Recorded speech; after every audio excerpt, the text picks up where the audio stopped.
Welcome, Crystal Warriors, to the Crystarium Network's Top 10 NES RPGs. In no way are we doing this to jump on the popular bandwagon that are the top 10 YouTube videos. While several factors are taken into account while creating this list, much of it is influenced by my own personal judgment, so without any hesitation, let's get right on into it. Number 10. Final Fantasy II. A truly underrated game. When mentioning Final Fantasy, this game almost never surfaces, which is a shame. Originally, Final Fantasy II was released in Japan only. It was developed by Squaresoft and released in 1988. It follows the superb Final Fantasy I game. Final Fantasy II introduced much of what we know about the Final Fantasy franchise today, such as Chocobos, Cid, the Evil Empire, and things like that. Perhaps most importantly, though, is that the game is a sequel to Final Fantasy, but in name only. This game is essentially completely different than Final Fantasy I, with the battle system and, more importantly, the narrative. This trend will continue throughout the series. The original game's leveling system was completely scrapped and replaced with a gradual leveling system, depending on how you approached battles. If you've ever played an Elder Scrolls game, it's something like that. I personally love the game, and I think it's a shame that it gets mentioned so little. The music is fantastic.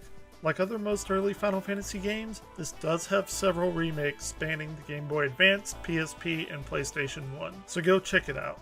Number 9. Bard's Tale. A very early computer role-playing game developed by Interplay Productions, A Bard's Tale didn't originate on the NES, but was ported after release. Bard's Tale does not resemble your typical console role-playing game due to it being developed for a personal computer. The game is nice, and the faux 3D is incredibly impressive for the time. The game has a heavy first-person dungeon scroll aspect. This definitely set the stage for many more of these first-person games to come. The game is quite text-heavy, which some may be turned off by, but there's no denying the polish that went into this game. You control up to 6 party members and they have particular classes, and you're adventuring through the world, just like your standard RPG fare. The story is almost as basic as you can get, featuring the ragtag group of adventurers to save the day, but again, it is executed very well. Number 8. Ultima 4. Quest of the Avatar.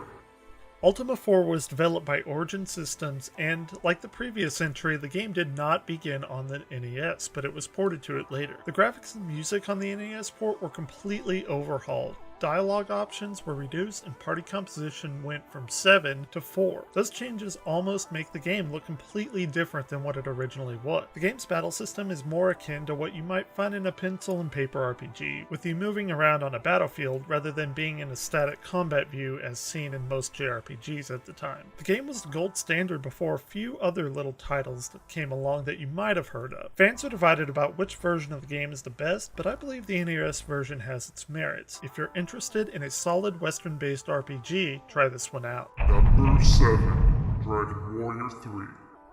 Dragon Warrior 3, also known as Dragon Quest 3 in Japan, was developed by Chunsoft and published by Enix. This is the third and last game developed as part of the story that was originally introduced in Dragon Quest 1. However, this game itself is a prequel to that story. The game features some quality of life upgrades from its predecessors, such as better storage interface, automatic cleaning up of items gained, full healing to expedite the process, opening doors, etc. The game was a rather open world game, and strangely enough, it features a world that has geography strikingly similar to our own. The visuals were a slight upgrade from Dragon Warrior 2, but a massive upgrade from the original game. The game has a class system standard to RPGs, and you can go and recruit characters at a tavern to fill out the party. The game is an iteration on what came before it, and while introducing new quality of life aspects that would eventually become standard in role-playing games. Like others, this game has been ported to Game Boy Color along with added features. So if you want a prequel to Dragon Quest 1, then go play this game. Number 6. Chrysalis. This game was developed by SNK. My first exposure to this particular game was actually on the Game Boy Color, and I fell in love with it. The game is more action-based than your typical turn-based JRPG franchises. This game features 4 elemental swords, each which has their own ability. Although the game may sound fantasy, it's actually based in a post-apocalyptic setting 100 years after a nuclear war, so monsters are mutated creatures. The story is based on a science, fantasy, magic versus technology motif. It's not anything new, but it's fairly well done. The game itself actually is fantastic however you want to play it, but I suggest that you go and try the Game Boy Color remake. Number 5. Final Fantasy III.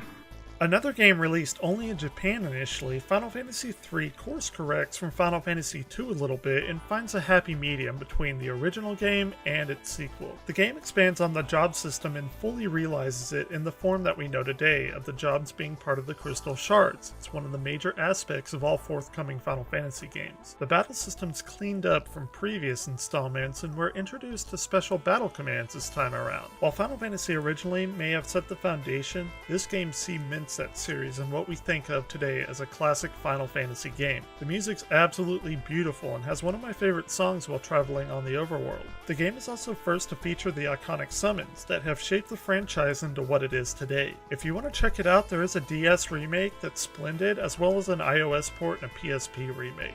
Number 4. Fire Emblem. This game as well was only released in Japan. Fire Emblem is a strategy game with your standard RPG fare. Only the hardcore gamers even knew about this series in the US until a little game called Super Smash Bros. Melee came along and introduced us to Marth and Roy, who hail from the Fire Emblem series. Marth in particular is from this game. The gameplay controls on a tactical grid rather than a traditional first or third person random battle view. The focus on the game is the strategy aspect completely, but it is wrapped around in a sort of fantasy RPG decor. Like most tactical RPGs, the story is relatively detailed compared to many of the other franchises on the list. If you're a diehard fan and want to see where the series started, play this game. If you can't get your hands on a translated copy, the game was remade most recently on the DS, which is known as Fire Emblem Shadow Dragon. Number 3. Dragon Warrior.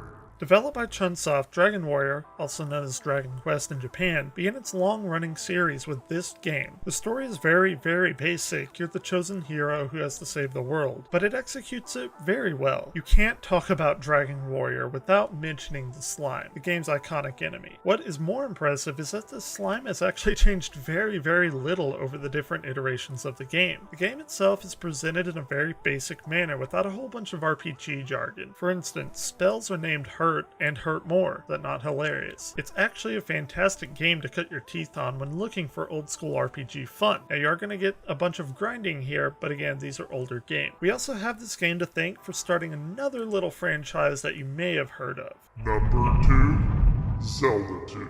This is a divisive game to say the least, and many of you probably wouldn't rate it nearly as high on the list, or even put it on the list at all. But if you've seen the Crystarium's introduction video, you're gonna know that this game holds a very, very special place in my heart, as it was the first game I ever played, and it influenced my life quite a bit, however silly that sounds. Anyway, the game is a huge departure from the previous entry in the series, opting for a more side-scrolling, top-down hybrid approach. It was very unique. Until Zelda Breath of the Wild comes out, this game is going to be the most RPG-y, that's not a word, of the Zelda games. The game has a notorious difficult spike near the beginning of the game. However, it can be overcome, as it sports superb controls that feel perfect when controlling Link. The game music also has cemented itself as a mainstay, even showing up today in popular games such as Super Smash Bros.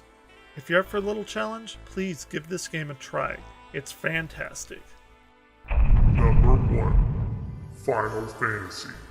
Could there have been any other game to take this spot? Final Fantasy was created by Hironobu Sakaguchi as a last-ditch effort from Square, who was actually facing bankruptcy at the time. The game almost didn't get made at all until Dragon Quest was released to positive reception in Japan. While extremely archaic by today's designs, at the time it pretty much did everything right. The series gained fame very quickly in the US and completely overshadowed Dragon Quest, who was developed by Enix at the time. The story was actually fantastically deep compared to the other RPGs on the system at the time. It also establishes the well-known job system and battle system and distinct music that the series is known for. This is the first game of the series, and it started the foundation of the juggernaut franchise that we all know today. So here it sits atop the NES RPGs as king. If you enjoyed this top 10 video, guys, please like, share, comment, subscribe, do all that cool stuff. Really helps me out a bunch. But until next time, guys, keep on gaming.